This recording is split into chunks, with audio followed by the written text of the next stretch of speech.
For 29 years, Alcatraz was considered the prison no man could escape. It held 1,576 inmates, endured 14 escape attempts, and turned the freezing waters of San Francisco Bay into a wall stronger than concrete. Yet the Rock was not defeated by the three men who vanished in 1962. It was defeated by the very isolation that made it secure. This is the dark story of America's most secure prison. Long before Alcatraz became a symbol of punishment, it was meant to be a symbol of protection. There were no barred corridors on its summit, no numbered men standing for inspection, and no guards watching the water for improvised rafts. There was only a steep island of rock near the entrance to San Francisco Bay, exposed to salt, wind, fog, and the movement of the tide. The name arrived before the prison, though even its origin is less certain than later histories often suggest. In 1775, Spanish naval officer Juan Manuel de Ayala entered San Francisco Bay and placed the name Isla de los Alcatrazes on his chart. The precise meaning remains disputed. It has been translated as the Island of the Pelicans, the Gannets, or simply the Strange Birds. The name was later transferred to the island, now called Alcatraz, and gradually shortened into its English form. For decades, little was built there. The island had no natural source of fresh water, almost no level ground, and few qualities that encouraged permanent settlement. Yet those disadvantages became valuable once California changed. The discovery of gold in 1848 transformed San Francisco from a small port into a crowded commercial city. Ships arrived carrying laborers, equipment, food, investors, and people hoping to become wealthy before the opportunity disappeared. The harbor was no longer a distant anchorage at the edge of the country. It had become an entrance to something the United States intended to defend. In 1850, President Millard Fillmore reserved Alcatraz for military purposes. Army engineers began studying how the island could be turned into a coastal fortress. Its position offered a commanding view of vessels approaching through the Golden Gate. Fort Point would guard one side of the channel, while fortifications at Lime Point were planned for the other. Alcatraz would occupy the water between them, creating what military planners imagined as a triangle of defense. The work required changing the island itself. Rock was cut away, roads and retaining walls were constructed, gun positions were carved into the slopes, while a fortified barracks known as the Citadel rose near the summit. It was built of brick and masonry and designed to serve as a final defensive position if an enemy somehow landed on the island.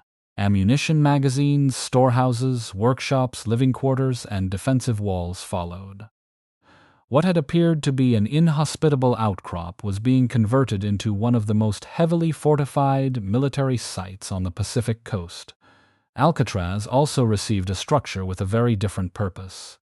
In 1854, its lighthouse began operating, the first of its kind on the western coast of the United States. Every night, its light helped ships move safely through the bay. This created the first central paradox of the island. One part of Alcatraz existed to guide people toward San Francisco. The other existed to stop them. By the end of the 1850s, dozens of cannon had been mounted on the island. On the eve of the Civil War, the fort held approximately 86 guns, including some of the first permanently mounted heavy artillery on the West Coast.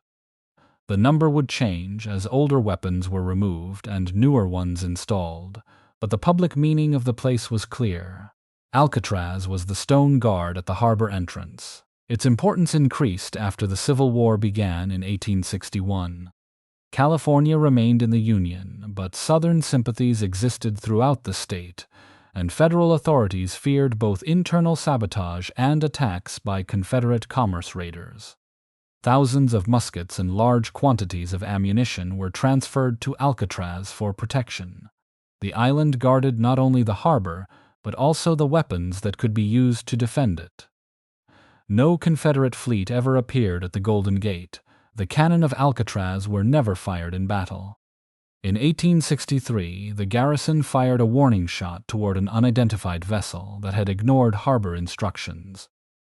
The ship proved to be a British warship, which answered with the appropriate salute. It was an awkward moment, but not an engagement. The fortress had been constructed for a battle that never came. Yet the federal government soon discovered another use for a place surrounded by cold water. Military prisoners had already begun arriving by the late 1850s. During the Civil War, the island held soldiers accused of desertion and other offenses, as well as civilians suspected of disloyalty or support for the Confederacy. Their presence was initially secondary to the defensive mission. The cannon still defined the island, while confinement took place inside structures created for military purposes. Time slowly reversed that balance. Improvements in artillery made brick fortifications increasingly vulnerable. Rifled cannon could fire farther and more accurately than the weapons for which Alcatraz had been designed. Ironclad ships and new explosives further reduced the value of a masonry fortress. The island remained secure, but security alone could not preserve its original purpose. Its guns watched a harbor they were becoming less capable of defending. The prison, however, required none of the qualities the fortress was losing. It did not need to withstand a naval bombardment. It needed steep slopes, limited access, clear lines of observation, and water difficult to cross. The absence of fresh water was inconvenient, but supplies could be brought by boat. The isolation that complicated every military operation made unauthorized departure unusually difficult. By 1868, Alcatraz was formally designated for the long-term confinement of military prisoners. The change did not happen in a single dramatic moment. The fort was not demolished, and the cannon did not disappear at once. Soldiers, prisoners, families, weapons, and cells occupied the same island, but its center of gravity had shifted. A place built to keep an enemy out was becoming a place designed to keep captives in. The rock had not yet been built. The idea behind it was already there. Once Alcatraz became a permanent military prison, the island began to develop around confinement rather than defense. The old fortifications remained, but the daily rhythm changed. Cannon drills gave way to work details, inspections, meals, punishment, and the movement of prisoners between cells and assigned labor. The island was no longer waiting for an enemy fleet. It was learning how to manage men. Most of those confined, there were soldiers convicted of desertion, theft, assault, insubordination, or other military offenses. Their sentences varied, as did their treatment. Some spent their days breaking stone or performing hard physical labor under close supervision.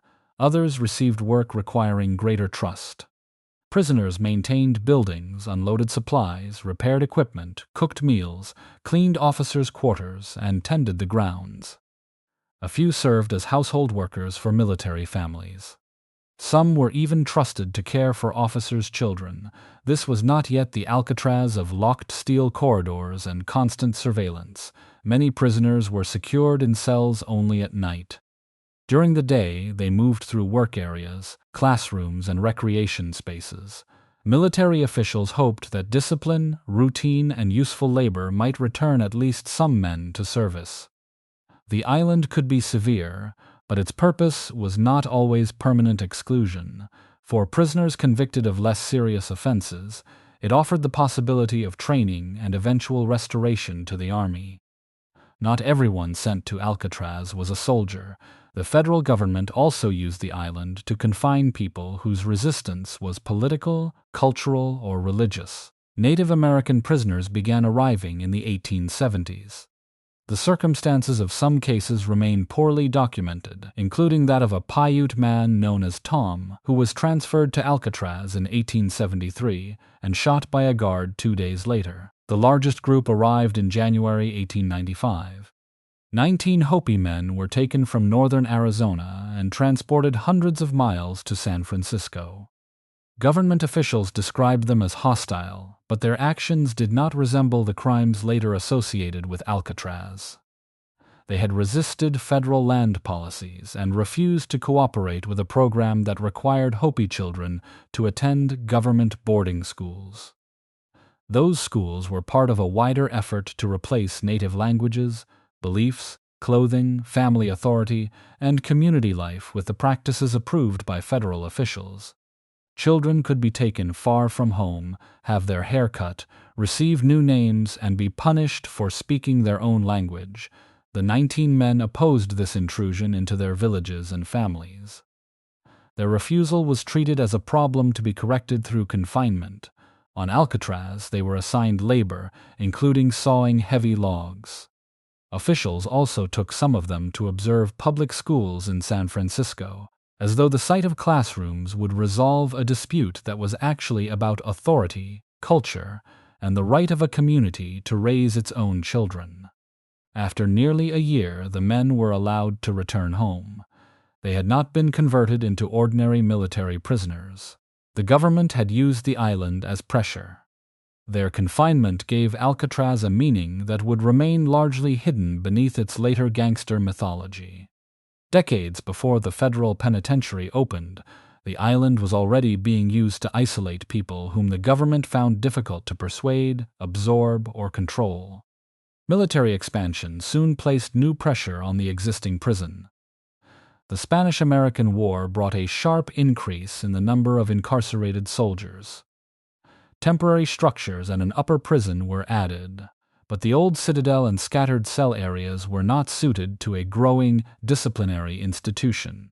By 1907, Alcatraz was formally designated the Pacific branch of the United States military prison. What had once been an improvised use of a fading fortress was now the island's primary purpose. The Army decided that a new prison was needed. In 1909, workers began demolishing the citadel that had crowned the island since the 1850s. They did not remove it completely. Its basement and foundations were left in place, creating a physical connection between the fortress and the building that replaced it. The labor force came from inside the prison. Military prisoners mixed concrete, moved steel, carried materials uphill, and assembled the structure in which future prisoners would live. Construction continued from 1909 through 1911. When the new cell house opened in 1912, it contained approximately 600 cells, most measuring about 5 feet by 9 feet. At the time, it was described as the largest steel-reinforced concrete building in the world. Its scale was imposing, but the military regime that occupied it remained different from the federal penitentiary that came later. The cell house provided order and capacity, while daily life still included work, education, and movement around the island. In 1915, the institution was renamed the Pacific Branch of the United States Disciplinary Barracks. The new title reflected an official emphasis on rehabilitation as well as punishment. Prisoners considered capable of returning to military life could receive instruction and vocational training. Those convicted of serious violence were treated more harshly and generally discharged from the Army after completing their sentences. The limits of that reforming language became visible during the First World War. Alcatraz held conscientious objectors who refused military orders because of political or religious conviction. One was Robert Simmons, an African-American soldier who declared that he would obey God rather than military rank. Another was Philip Grosser, an anarchist who refused to work while imprisoned. Grosser was shackled in an unlit cell beneath the main prison for weeks at a time.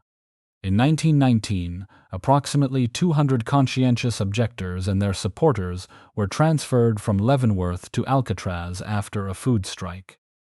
Their arrival showed how easily an institution intended to correct military misconduct could be used against principled refusal. The building did not need to decide whether a man was violent, dangerous, or simply unwilling to obey. It only needed to hold him. Even so, military Alcatraz was not entirely barren. Prisoners constructed paths, maintained gardens, planted roses, lilies, poppies, and other flowers, and softened sections of the rock with imported soil. Families lived near the prison. Children played beside obsolete cannon, while incarcerated men worked within sight of them. The island became a small, uneasy community in which punishment, domestic life, military authority, and cultivated beauty occupied the same ground. By the early 1930s, the Army no longer needed Alcatraz. Maintaining the island was expensive, and the disciplinary barracks had lost much of its military value. In 1933, control passed to the Department of Justice. The federal government did not receive an empty island.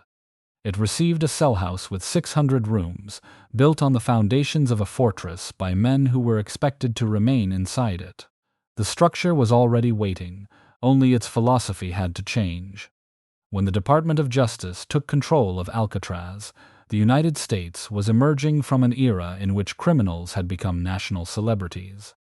Prohibition had given organized crime an enormous source of income.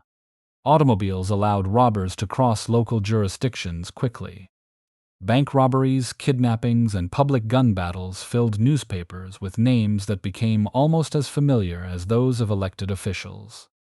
John Dillinger, Charles Prettyboy Floyd, Bonnie Parker, Clyde Barrow, and the Barker Karpus gang were described as public enemies, but they were also turned into entertainment. Their photographs appeared on front pages. Their movements were followed like serialized stories. Some members of the public treated them as rebels against banks, police, and a system already discredited by the Great Depression. Federal authority was expanding in response. Congress gave national law enforcement greater power to pursue kidnappers, interstate criminals, and bank robbers. The Bureau of Investigation was reorganized and would soon become the Federal Bureau of Investigation.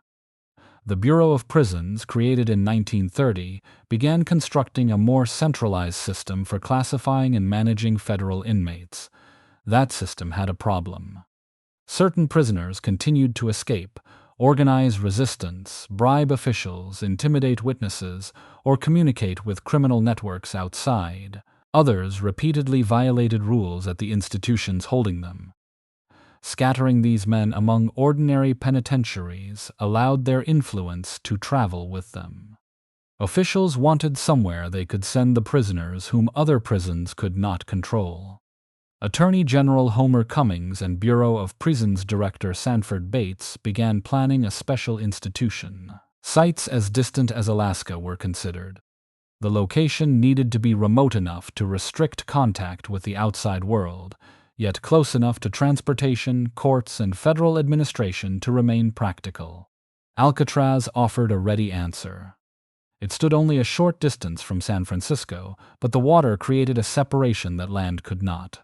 The Army had already built the cell house, dock, power facilities, workshops, residences, roads, and defensive structures. The federal government would not need to create an entirely new prison. It could take an existing one and make it far more restrictive. Residents of San Francisco were not uniformly pleased. Some feared that dangerous criminals would escape into the city. Others objected to placing a maximum security institution beside one of the nation's busiest harbors. The Department of Justice moved forward despite those concerns.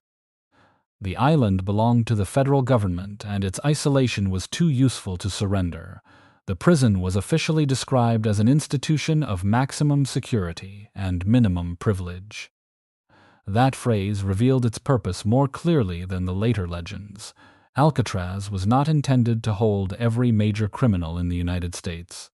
It was designed to receive difficult men from other federal institutions, separating them from larger prison populations and from the outside contacts that gave some of them power.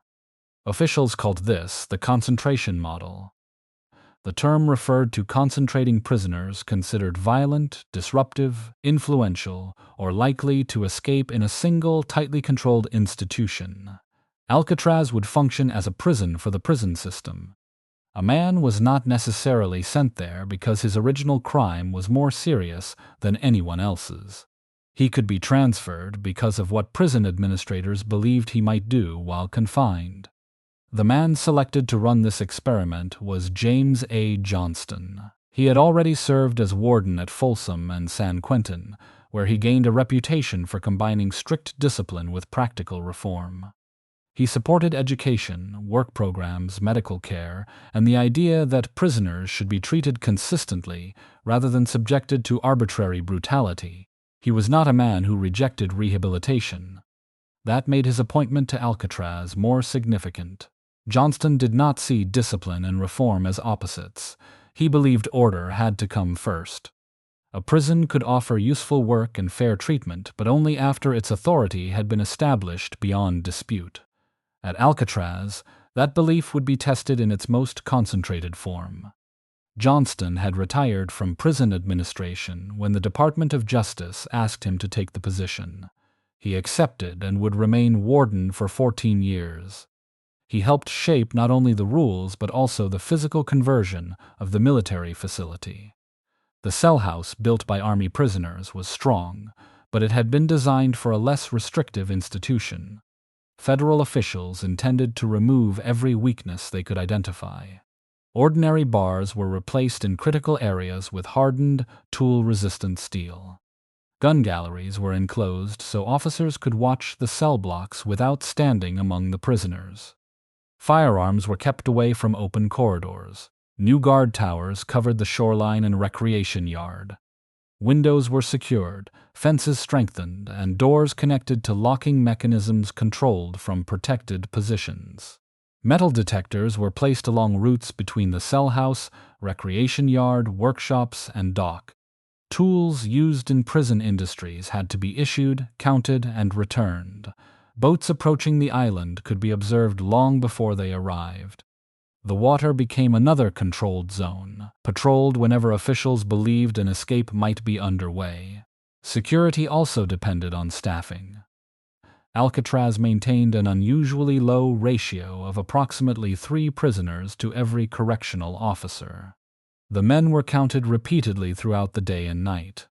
Their correspondence would be limited, their visitors screened, and information about the prison closely guarded.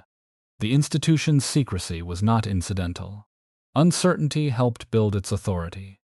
On August 11, 1934, the first large group of civilian federal prisoners arrived. Their railway cars were carried across the bay on a barge so the men would not have to pass through San Francisco. Only after the cars reached Alcatraz were the prisoners removed. Handcuffed and shackled, they were marched from the dock up the steep road toward the cell house. More transfers followed. Al Capone arrived from Atlanta, where officials believed he had retained privileges and continued exercising influence. George Machine Gun Kelly came from Leavenworth.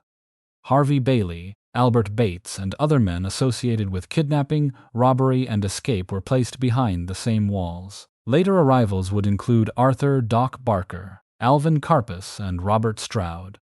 Their names gave Alcatraz publicity, but fame did not grant status inside the cell house. Johnston intended to strip away the identities that newspapers had created. A gangster, an escape artist, and an unknown disciplinary transfer entered through the same gate, received institutional clothing, and became subject to the same schedule. The federal government had turned an old military prison into a national performance of control.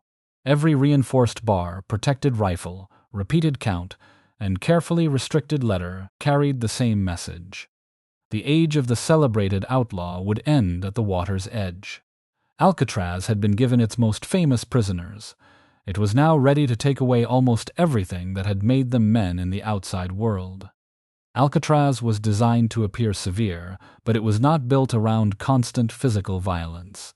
Its deeper method was repetition. A man woke at the same sound, stood for the same count, walked the same corridor, sat at the same table, and returned to the same cell.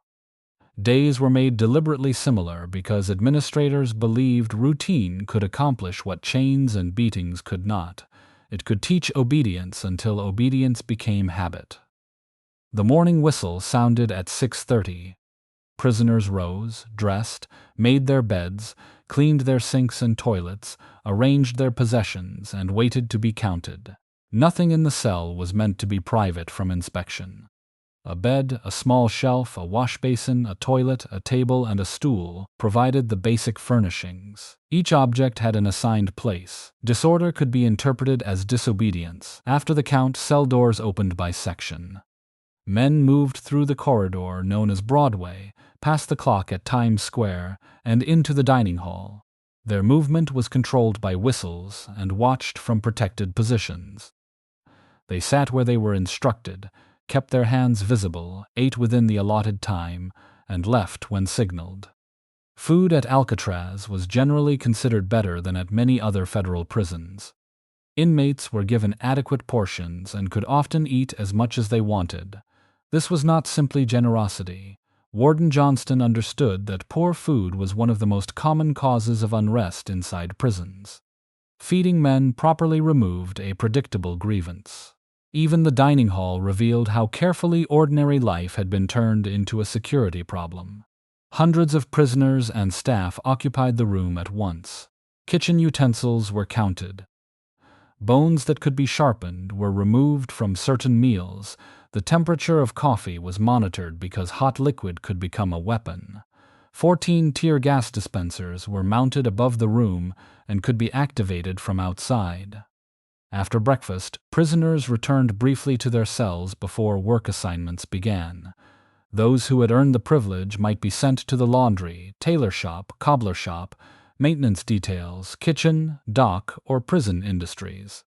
They passed through metal detectors as they moved between secured areas. Tools were counted before and after each shift. A missing file, blade, or piece of metal could stop movement across the island until it was found. Work was not guaranteed. It was one of the privileges that defined the Alcatraz system. According to the institution's governing principle, a prisoner possessed only 4 rights: food, clothing, shelter, and necessary medical care. Everything else had to be earned. A man did not automatically have the right to a prison job. He did not possess an unrestricted right to visits, letters, books, recreation, painting, or music. Each could be granted, limited, or withdrawn according to his conduct. The policy converted ordinary human contact into a system of rewards. A letter from home was not merely a letter. It was evidence that the institution considered its recipient sufficiently compliant to receive it.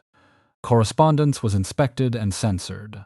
Visits required approval and took place through glass, using telephones under observation. Family members had to travel to San Francisco, board a prison launch, and enter an institution where every movement was controlled. For men whose relatives lived across the country, the distance made visits rare, even when permission was granted. The library offered one of the few ways to leave the island without moving. Prisoners requested books from a catalog, and approved volumes were brought to their cells. Reading materials were screened, with certain references to crime, escape, or violence removed. Education existed, but access to information was shaped by the same concern that governed the bars. Knowledge itself could be treated as contraband. In the first years, Johnston also enforced a rule of silence in the cell house. Prisoners could speak during designated periods in the dining hall, at work, or in the recreation yard, but conversation along the tiers and corridors was restricted. The rule reduced planning and conflict, but it also made the cell house unnaturally quiet. Hundreds of men lived close enough to hear one another breathe, cough, turn pages, or move against a mattress, yet ordinary conversation could bring punishment. No prisoner demonstrated the purpose of this system more clearly than Al Capone. Before arriving at Alcatraz, Capone had built authority through wealth, favors, fear, and personal connections. Even after his conviction for tax evasion, officials suspected that he retained influence while confined in Atlanta. At Alcatraz, those channels narrowed. His money could not purchase a larger cell. His name did not change the count. He worked under institutional rules and received privileges only when administrators allowed them. Capone was permitted to play music and joined an inmate band, but this small freedom did not restore the identity he had possessed in Chicago. His health was also deteriorating from syphilis. By the time he left the island in 1939, the man once presented as the most powerful gangster in America had been reduced by illness as well as confinement. Alcatraz did not reform his public image. It made that image irrelevant inside its walls. Yet the institution was not the overcrowded chamber of misery that later films sometimes suggested. Its average population was only about 260 to 275 men, and it never reached its capacity of 336. At any given time, it held less than 1% of the federal prison population. Each man generally occupied his own cell, a condition many prisoners preferred to the crowded dormitories and shared cells found elsewhere. Some inmates at other institutions even requested transfer to Alcatraz. That did not make the rock lenient. Its punishment lay in the uncertainty of how long a man would remain. Alcatraz was not intended to release most prisoners directly into society. A man was expected to prove that he could follow rules before being transferred to another federal institution to complete his sentence. On average, that process took about 5 years, but there was no simple timetable that guaranteed departure. A second community lived just below the cell house. Guards, administrators, and their families occupied apartments and houses on the island. At different times, dozens of families called Alcatraz home. Their children played near gardens, attended parties, watched films, used a small recreation hall, and took a boat to the mainland for school. Many remembered the island as a close and unusually safe neighborhood. The children were warned not to approach prisoners, but the two populations could sometimes see one another across fences and roads. Above were men for whom a conversation or book had to be earned. Below were families cooking dinner, listening to radios, and preparing for the next morning's boat. San Francisco remained visible from both sides of the bars. Its buildings stood across the water, close enough to study but beyond reach. Alcatraz did not hide freedom from its prisoners. It placed freedom in front of them and made the distance impossible to forget. Johnston believed that this carefully measured life would produce control. For a time, the cell house remained orderly, but when every ordinary comfort becomes a privilege, refusing the rules may be the only decision a prisoner still feels belongs to him. The first serious challenge to the Alcatraz system did not begin with a tunnel or a stolen weapon. It began when prisoners refused to work. In 1936 and again in 1937, large portions of the inmate population joined strikes over the lack of privileges and the restrictive conditions imposed by the new federal regime. Work had been presented as something a man could earn through obedience. The prisoners discovered that withholding that work gave them one of the few forms of collective leverage still available. The strikes placed Warden James Johnston in a difficult position. If he negotiated too openly, he risked teaching the population that coordinated refusal could change prison policy. If he answered every grievance with force, he could turn limited resistance into wider disorder. His institution depended on the appearance that rules flowed in only one direction. The confrontations lasted for weeks. Prisoners remained in their cells or refused assignments, while officers tried to identify organizers and divide the participants. There were no crowds outside the gate and no families arriving to support them. Alcatraz controlled communication with the mainland, so the dispute remained largely inside the institution. The same isolation that prevented criminal influence from entering also prevented public scrutiny from easily reaching the men. Those believed to be leading the strikes could be locked in the remains of the old citadel beneath the cell house. Prisoners called this area the dungeon. The rooms were cold, dark, and separated from the ordinary movement above. A military fortress built to survive an enemy attack had become a place where resistance to prison rules could be buried out of sight. The strikes eventually ended without changing the fundamental structure of Alcatraz. Men returned to work. Counts resumed. Tools were issued and collected. From an administrative perspective, order had been restored, but the resistance revealed something the design could not eliminate. A small population was easier to watch, yet it was also easier for prisoners to recognize common grievances. Restricting conversation reduced open planning, but it gave every whispered exchange greater importance. Making privileges conditional encouraged obedience in some men. In others, it removed the expectation that cooperation would bring anything worth preserving. The first recorded escape attempt of the federal period occurred on April 27, 1936. Joe Bowers had been assigned to burn trash at the island incinerator. During the work detail, he began climbing a chain-link fence near the edge of the island. An officer in the West Road Guard Tower ordered him to stop and climb down. Bowers continued upward. The officer fired, and Bowers fell between 50 and 100 feet to the rocks below. He died from his injuries. Prison authorities classified the event as an escape attempt, though Bowers's precise intention has never been entirely clear. His behavior was direct, exposed, and offered little chance of success. Whether he expected to reach the water, wanted to be shot, or was acting from confusion cannot be established from the surviving record. What the institution could record was movement. He crossed a prohibited boundary, ignored an order, and was killed. The next major attempt was far more deliberate. Theodore Cole and Ralph Rowe worked in the mat shop inside the Model Industries building. Unlike a prisoner standing at the fence, they had time to observe their surroundings. They studied a window fitted with flat iron bars and gradually cut through them while concealing the damage. On December 16, 1937, dense fog and severe weather covered the island. Cole and Rowe forced their way through the weakened window, reached the shoreline, and entered the bay. Searches found no bodies. The current was strong, the water cold, and the weather unusually dangerous. Officials concluded that both men had drowned, but without physical remains, certainty was impossible. Cole and Rowe became the first Alcatraz prisoners to leave the island and disappear. They were not recorded as successful escapees. They were listed as missing and presumed dead. Their disappearance created a problem for the prison's reputation.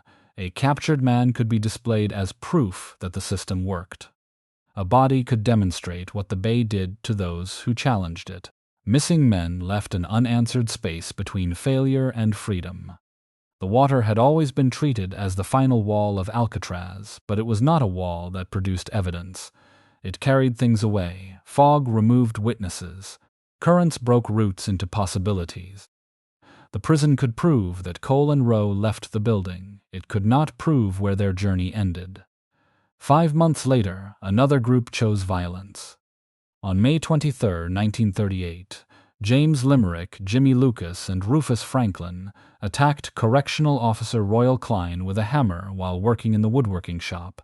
They intended to reach the roof and disarm the officer stationed in the tower. If they controlled the tower and its weapons, they might force a path toward the water. Klein was fatally injured.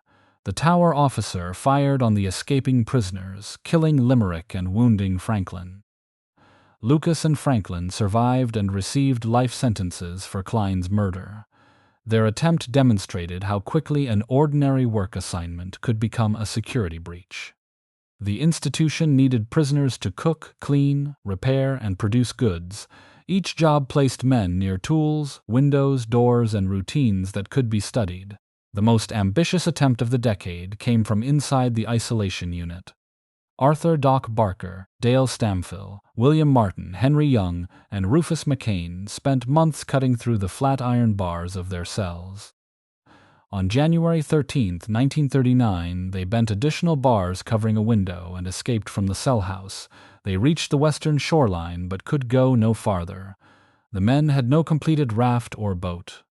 Cold water and strong currents stood between them and the mainland. Guards found them near the shore and ordered them to surrender. Martin, Young, and McCain complied. Barker and Stamfill did not. Officers opened fire. Stamfill was wounded, and Barker died from his injuries. Once again, the island had prevented a complete escape, but only after prisoners defeated several layers of its physical security. They had cut bars, opened a route from isolation, crossed the grounds, and reached the water. The final barrier had not been the cell house. It had been the bay. Johnston responded by tightening controls and studying each failure. Bars could be replaced. Windows could be reinforced. Work details could be monitored more closely. Prisoners involved in planning could be separated. Every attempt produced another rule, another inspection, and another layer of steel. Yet the pattern was becoming visible. Alcatraz was strongest where its defenses were fixed and weakest where its operation depended on repetition. Guards followed schedules. Doors opened for meals. Men were moved to workshops. Tools changed hands. Officers occupied the same posts and carried keys along familiar routes. The prison could make escape extraordinarily difficult. It could not operate without creating routines. And any routine repeated long enough could be learned. By 1946, Alcatraz had spent 12 years refining the separation between prisoners and weapons. Rifles remained inside protected gun galleries. Officers carrying firearms did not normally walk among inmates. Keys were controlled, tools counted, and doors operated through barriers intended to keep a single mistake from spreading through the cell house. Bernard Coy had spent years studying those precautions. Coy was serving a 25-year sentence for bank robbery. Inside Alcatraz, he worked as a cell house orderly, a position that allowed him to move through areas other prisoners saw only while being escorted. He watched officers enter the gun gallery. He learned when the cell house population was away at work and how the remaining guards divided their attention. Most importantly, he examined the bars protecting the gallery and concluded that a man small enough to pass through them could reach the weapons inside. Coy began reducing his weight. He also assembled a simple device capable of forcing two bars farther apart. The plan depended on a contradiction within Alcatraz security. The gun gallery kept firearms away from prisoners, but it also placed an armed officer alone inside a narrow enclosure. If Coy could enter it, the barrier would protect him from the staff outside. On May 2, 1946, much of the prison population had gone to work assignments. Coy and Marvin Hubbard attacked Correctional Officer William Miller inside the cell house. They took his keys and released Joseph Kretzer and Clarence Carnes. Coy then climbed upward toward the West End gun gallery, using the tiers and overhead structures to reach the bars. He had coated parts of his body with grease to help himself pass through the opening. After spreading the bars, he squeezed into the gallery and overpowered the officer stationed there. The weapons Alcatraz had so carefully isolated were now in the hands of its prisoners. Coy obtained a rifle. Kretzer received a handgun. Ammunition was passed out, and additional officers entering the cell house were captured. Sam Shockley and Miran Thompson joined the group after the escape attempt had begun. 6 inmates were now involved: Coy, Kretzer, Hubbard, Carnes, Shockley, and Thompson. They had firearms, keys, and hostages. What they did not have was an open route out of the building. The plan required access to the recreation yard. From there, the men hoped to reach the shoreline and seize the prison launch. But the key they needed was not immediately available. Officer Miller had retained it, rather than leaving it where the prisoners expected to find it. The inmates tried other keys in the lock. By the time the correct one was located, the mechanism had been damaged or jammed. A few inches of metal now determined the outcome. Coy had defeated the bars of the gun gallery. The group had captured officers and taken control of much of the cell house, yet they could not open the door that led to the yard. Alcatraz had turned against both sides. The same locked divisions that prevented the prisoners from escaping also prevented officers from quickly retaking the building. Men outside could hear gunfire and see movement, but could not enter without exposing themselves. The inmates controlled a section of the cell house, but that section had become a trap. An officer managed to alert the rest of the prison. Sirens carried across the bay. The institution went into emergency lockdown, while boats from the Coast Guard and other agencies surrounded the island. Families living below the cell house were moved away from exposed areas. From San Francisco, people could see activity on the rock, but had little understanding of what was happening inside. Warden Johnston refused to allow the armed men a path to the dock. If they reached the launch with hostages, the crisis would move beyond the island and into the bay. His decision meant that the prisoners would have to surrender or be removed by force. The men did not surrender. Kretzer concluded that the captured officers might identify the participants. Encouraged by Shockley and Thompson, he opened fire on the hostages at close range. Officer William Miller was mortally wounded. Several others were struck but survived, some protecting themselves beneath the bodies of the wounded. The shooting changed the nature of the event. It was no longer only an escape attempt. Officers now knew that colleagues had been deliberately attacked inside the cells where they were being held. Any remaining possibility of negotiation narrowed. Prison staff began firing into positions occupied by Coy and the others. Non-participating inmates were moved or kept under guard while the cell house became divided into defended sections. Officers attempted to regain control of the tiers, but gunfire from within made movement dangerous. Correctional officer Harold Stites was killed while authorities tried to retake the building. He had previously helped stop the 1938 escape attempt. The prison requested military assistance. United States Marines arrived with rifles, grenades, and experience clearing defended positions. They did not storm the cell house in a single charge. Instead, officers and Marines worked gradually, firing into suspected locations and dropping grenades through openings in the roof. Holes were made to reach spaces that could not be approached safely from the corridors. The sound carried across the water. Gunfire, explosions, and smoke rose from an institution whose reputation depended on quiet control. The old fortress had finally become a battlefield, but the attack came from inside its own walls. Shockley, Thompson, and Carnes withdrew from the central fighting and returned to their cells. Coy, Kretzer, and Hubbard remained hidden in a utility corridor.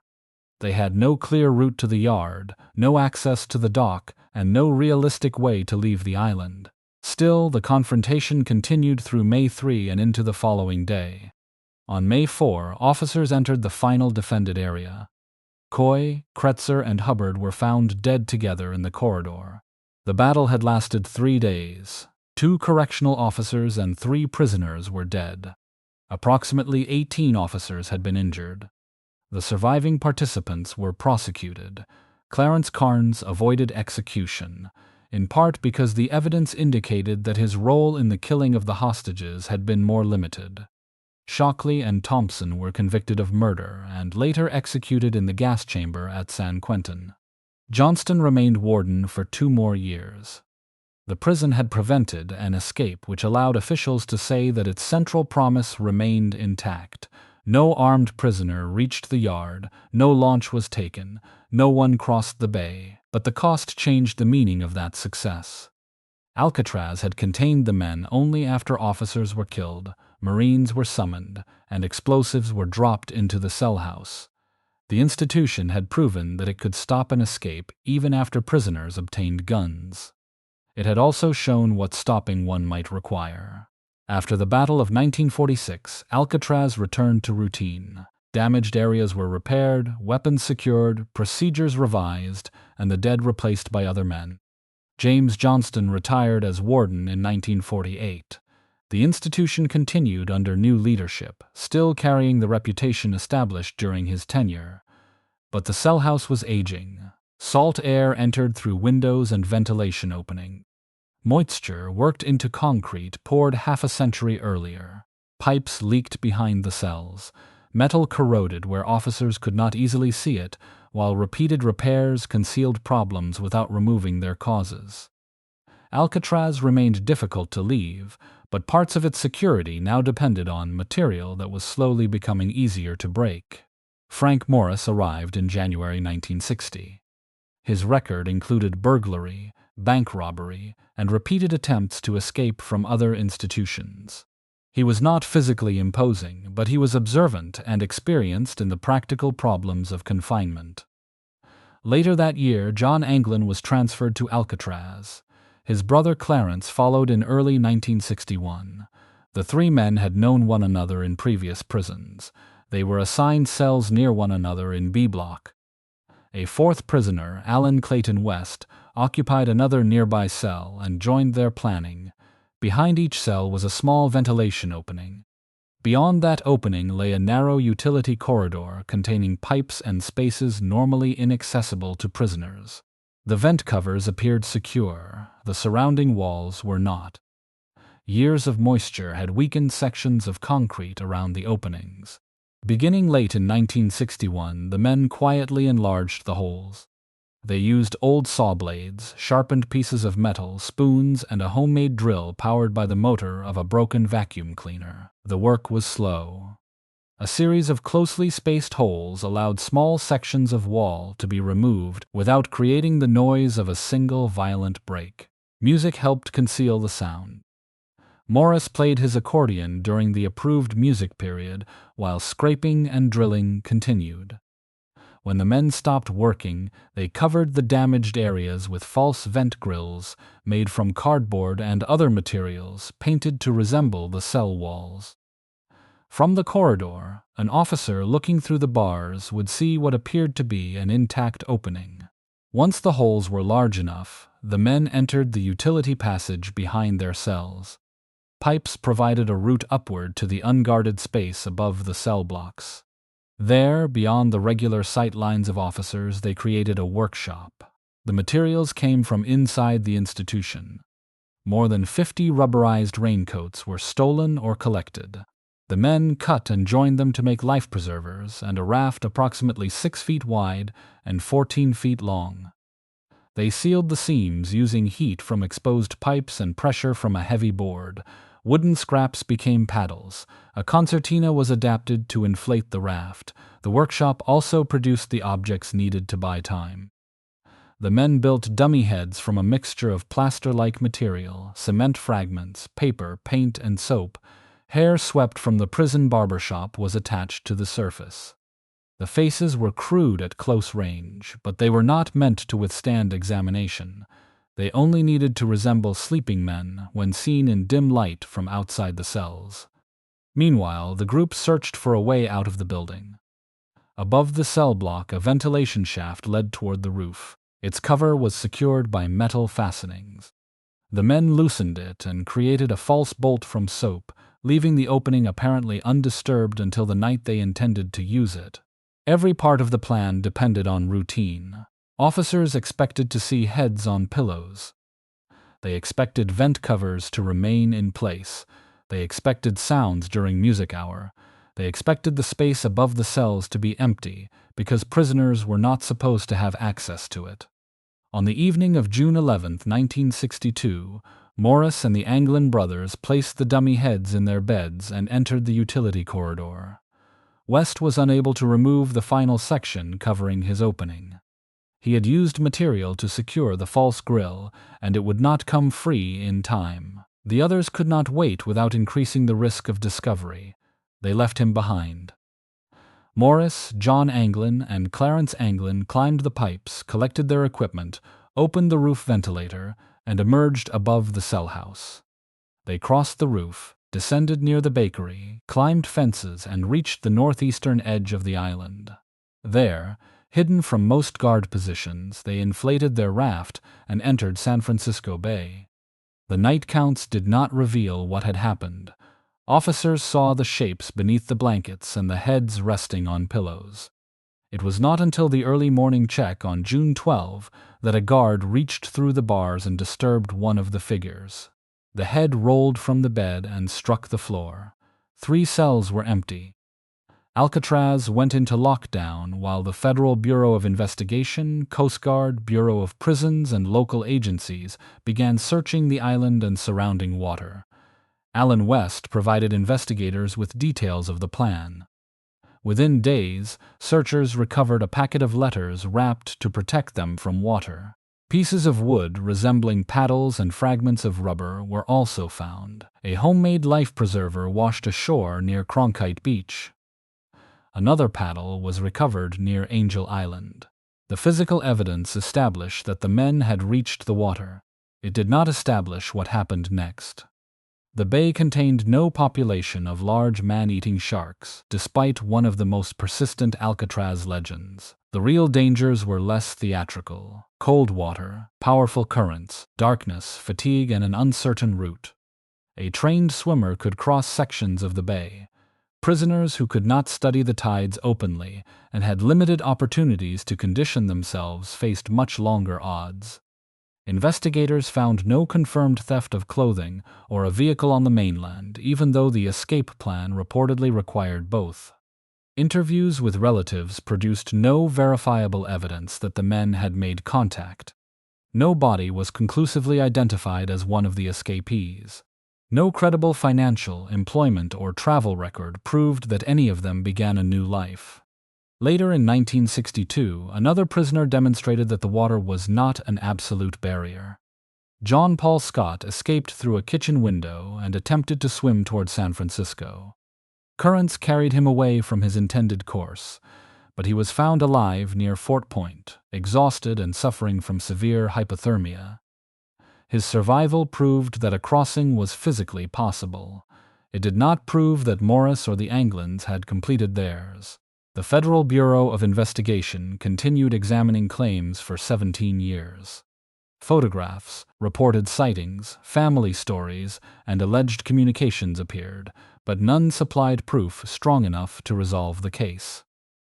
The Bureau closed its investigation at the end of 1979 and transferred continuing responsibility to the United States Marshals Service. Officially, Frank Morris, John Anglin, and Clarence Anglin remained missing and were presumed drowned. Historically, their fate remained unknown. They had not broken through the strongest bars in Alcatraz. They had gone around them using weakened concrete, stolen raincoats, discarded hair, a damaged vacuum cleaner, and the expectations of men performing the same inspection every night. The prison had been built to resist force. It had been opened by patience. The disappearance of Frank Morris and the Anglin brothers appeared to provide a simple ending for Alcatraz. 3 men opened holes behind their cells, crossed the roof, and entered the bay. 9 months later, the prison closed. The sequence made it easy to believe that the escape had destroyed the institution's claim to security. The decision to close Alcatraz had been developing long before the men vanished. The prison's greatest advantage had always been its physical isolation. A wall could be climbed, tunneled beneath, or approached by road. The water surrounding Alcatraz forced every person, tool, letter, and package to pass through a controlled dock. It separated inmates from criminal associates, made unauthorized visits nearly impossible, and created a final obstacle after every fence had been crossed. But isolation did not operate by itself. It required boats, crews, fuel, schedules, maintenance, and favorable enough weather to keep the island supplied. The bay that appeared to guard Alcatraz without charge created an expense each time something had to cross it. The island produced almost nothing needed to sustain the people living there. Food arrived by boat, so did fuel, clothing, tools, replacement parts, construction materials, and medical supplies. Prison employees and their families depended on the same route. Waste had to be managed in a location with limited infrastructure. A broken pipe or damaged generator could not be treated like an ordinary repair at a mainland institution. The necessary people and equipment first had to reach the island. Fresh water created the largest burden. Alcatraz had no natural source sufficient for its prison population and residential community. Water for drinking, cooking, cleaning, showers, laundry, and fire protection had to be transported across the bay. Nearly 1 million gallons were barged to the island each week. The weight was enormous. So was the dependence. Every meal, hospital treatment, clean uniform, and flushed toilet relied on a delivery system exposed to weather and mechanical failure. The prison could prevent men from leaving, partly because it controlled the boats. It could continue existing only because those boats never stopped arriving. Salt attacked the buildings from every direction. Wind carried it into windows, joints, roofs, and ventilation openings. Moisture reached reinforcing steel inside the concrete. As the steel corroded, it expanded and damaged the material surrounding it. Pipes deteriorated. Roofs leaked. Electrical and mechanical systems aged in structures that had been repeatedly adapted rather than designed as a unified modern prison. The cell house was already old when the Department of Justice arrived in 1934. It had been constructed by military prisoners between 1909 and 1911, using methods appropriate to a different institution. Federal renovation added stronger bars, locking systems, gun galleries, and security equipment, but they did not change the age of the concrete beneath them. Maintenance crews could patch surfaces and replace visible metal. They could not remove the island from the salt air. Each repair protected a building that continued deteriorating around it. By the late 1950s, the financial imbalance was difficult to defend. In 1959, the daily cost per prisoner at Alcatraz was approximately $10.10. At the federal penitentiary in Atlanta, the comparable figure was about $3. Alcatraz was nearly 3 times as expensive to operate as other federal prisons, despite holding only a few hundred men. The small population had once been part of the design. A high ratio of officers to prisoners allowed closer observation, while single cells reduced opportunities for conspiracy and assault. But the same qualities that supported control reduced efficiency. Staff, boats, utilities, housing, and industrial buildings had to be maintained for an institution that never held more than a small fraction of the federal prison population. Restoring the island was expected to require between $3 and $5 million. That estimate covered major repair and maintenance work, not the continuing daily cost of operation. Even after spending the money, the government would still possess an aging prison with limited capacity, no fresh water, and no road connecting it to the mainland.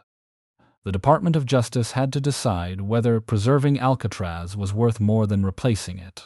By then, federal prison policy was also changing. Alcatraz had been created during the gangster era as a visible demonstration of punishment and control.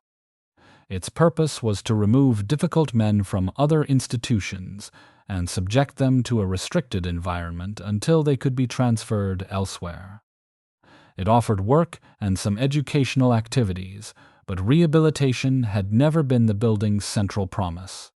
By the early 1960s, federal administrators increasingly spoke about classification, treatment, and institutions designed for different kinds of prisoners.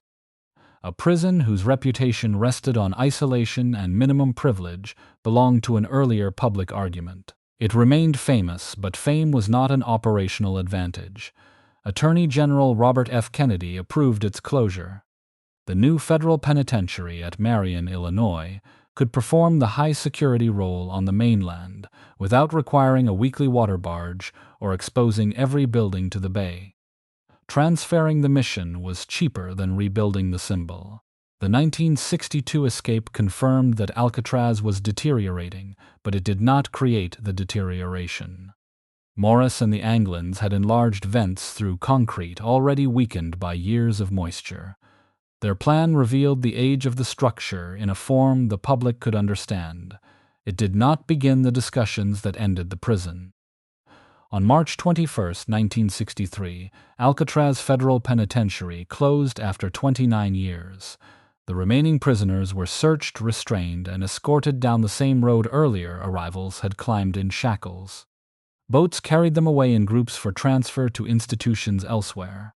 Reporters watched from the dock. The cells were opened and emptied. Records, equipment, weapons, and supplies followed. Employees who had built their lives around the prison prepared to leave the apartments below the cell house. Children who had known the island as home moved to neighborhoods without towers or scheduled boats. The closure ended one institution, but not the idea behind it. The concentration model developed at Alcatraz influenced the federal penitentiary at Marion. After violence there in the 1980s, Marion adopted a highly restrictive control system. The same lineage later extended to the administrative maximum facility in Florence, Colorado. Alcatraz's method of concentrating prisoners, considered too dangerous or disruptive for ordinary institutions, survived after its buildings were abandoned. The rock had not been breached in any way the government officially recognized as a successful escape. No prisoner was confirmed to have reached freedom and remained there. In that narrow sense, Alcatraz kept its promise until the end. But security had never been the only measure of whether a prison could survive. It also had to be maintained, supplied, repaired, staffed, and justified. The water made Alcatraz difficult to escape. It also made the institution too expensive to preserve. When the final prison boat departed, the island remained behind with empty cells, locked doors, family apartments, workshops, and a lighthouse still guiding ships through the bay. For the first time in more than a century, Alcatraz held no prisoners. It had become available for someone else to claim. After the federal penitentiary closed, Alcatraz entered an uncertain period. The Bureau of Prisons no longer wanted it, but the island remained federal property. Its buildings were deteriorating, its utilities were expensive, and no agency had a clear reason to maintain an empty cell house in the middle of San Francisco Bay. Proposals arrived quickly. Some imagined a monument to the United Nations or a West Coast counterpart to the Statue of Liberty. Others suggested a hotel, shopping complex, casino, amusement park, or center dedicated to world peace. Each plan treated Alcatraz as available land whose past could be adapted, marketed, or replaced. A group of Native Americans saw something different. They saw abandoned federal property, but they also remembered that Native people had once been brought to Alcatraz as prisoners. The 19 Hopi men confined there in 1895 had resisted forced education and federal interference in their communities. Decades later, the history of imprisonment gave Native activists a reason to view the island not as empty, but as unfinished. On March 9, 1964, 5 Sioux activists landed on Alcatraz and claimed it under their interpretation of the Treaty of Fort Laramie. They argued that abandoned or surplus federal land could return to Native ownership. Federal authorities rejected the claim, and the occupation lasted only a few hours. Yet it introduced an idea that would outlive the protest. By the late 1960s, thousands of Native Americans were living in cities because of federal relocation policies that had encouraged them to leave reservations with promises of work and opportunity. Many instead encountered unemployment, discrimination, poor housing, and separation from tribal communities. At the same time, the federal termination policy threatened tribal recognition and reduced government obligations established through treaties. San Francisco became one center of a growing Native political movement. The city's Indian Center offered employment assistance, health services, legal help, education, and a place for people from different nations to meet.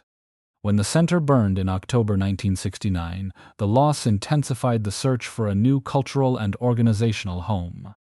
On November 9th, a small group of Native activists approached Alcatraz aboard a chartered tour boat.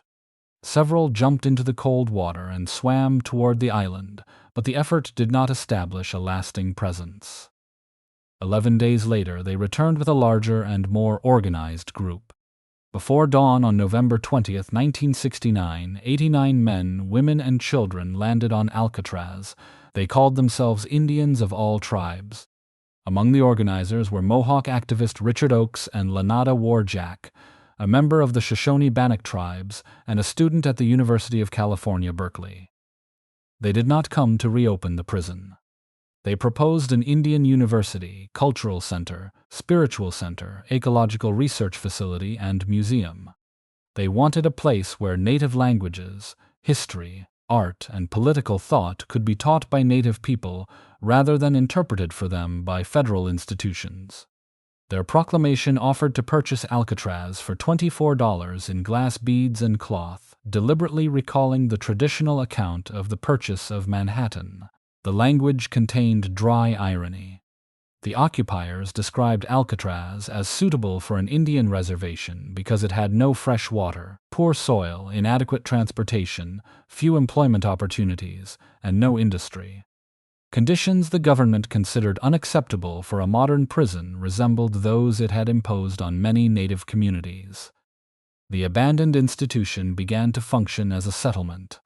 An elected council was established. Residents took responsibility for security, sanitation, housing, cooking, laundry, child care, and education. Meetings were intended to operate through unanimous consent. Former staff apartments became homes. The recreation yard became a gathering place. Children moved through buildings where prisoners had once been counted. Messages appeared across the island. Indian land was painted on the water tower. Other words announced peace, freedom, and welcome. These were not decorations applied after the history had ended. They were statements written directly over the federal landscape. The occupation attracted international, press, and widespread support. Native people traveled to Alcatraz from across the country. Food, clothing, fuel, and money arrived by boat. Visitors included students, clergy, political organizers, entertainers, and people drawn by the broader protest movements of the period. For a time, the island that had isolated prisoners became a place of connection. People from different tribal nations met under a shared political identity. Radio broadcasts carried their arguments beyond the bay. The occupiers forced newspapers and government officials to discuss treaty obligations, relocation, termination, poverty, and native sovereignty. The federal government initially demanded that they leave, then moved into negotiations. Officials were willing to discuss alternative locations and programs, but not transfer ownership of Alcatraz. The occupiers continued to insist that the island itself mattered. A substitute property would not possess the same visibility or meaning. Holding Alcatraz, however, required the same supply system that had helped defeat the prison. Drinking water, food, fuel, and medicine had to cross the bay. The buildings remained unsafe. Leadership disputes developed as some of the original student organizers returned to school and new residents arrived without having participated in the planning. On January 5, 1970, Richard Oakes's 13-year-old stepdaughter, Yvonne, fell down a stairwell and died. Oakes and his family left the island. His departure removed one of the occupation's most recognized voices at a moment when unity was already weakening. Donations declined, electricity and telephone service were lost. Federal authorities removed the island's water barge, increasing pressure on those who remained. In June 1970, fires destroyed the warden's residence, the lighthouse keeper's home, and the officers' club. The cause was never conclusively established. Government officials and occupiers blamed one another. Public attention began to move elsewhere. Some residents left voluntarily, while reports of internal disorder damaged outside support. Yet a smaller group continued holding the island through the winter and spring. On June 11, 1971, federal marshals entered Alcatraz and removed the final 15 occupiers. After 19 months, the physical occupation was over. The government retained the property. The university and cultural center proposed for the island were never built, but the occupation had already moved beyond Alcatraz. It strengthened the Red Power movement and inspired further actions over treaty rights, land, education, and self-determination. It helped create a national political environment in which termination was rejected and tribal authority received renewed recognition. Later legislation supporting native control over federal programs emerged from a movement larger than Alcatraz, but the island had given that movement one of its most visible stages. In 1972, Congress included Alcatraz within the new Golden Gate National Recreation Area. The island opened to the public the following year. Visitors returned by boat walked up the steep road, entered Broadway, and stood before the cells associated with Capone, Stroud, Morris, and the Anglin brothers. The prison years remained the island's greatest attraction. But the National Park Service preserved other layers as well. The lighthouse, military ruins, gardens, family residences, and painted words left by the occupiers. Alcatraz could no longer be explained through a single institution. The federal penitentiary had been designed to control movement and identity. It turned men into numbers, communication into privilege, and water into a boundary. Yet after the prisoners left, the government could not control what the island would represent. Alcatraz began as a fortress protecting a city. It became a prison for soldiers, native resistors, conscientious objectors, gangsters, and men other institutions could not manage. It survived strikes, gunfire, disappearance, assault, and abandonment. Then people once confined by federal power crossed the same water and transformed the rock into a demand for freedom. America's most secure prison held bodies for 29 years. It could not imprison its own meaning.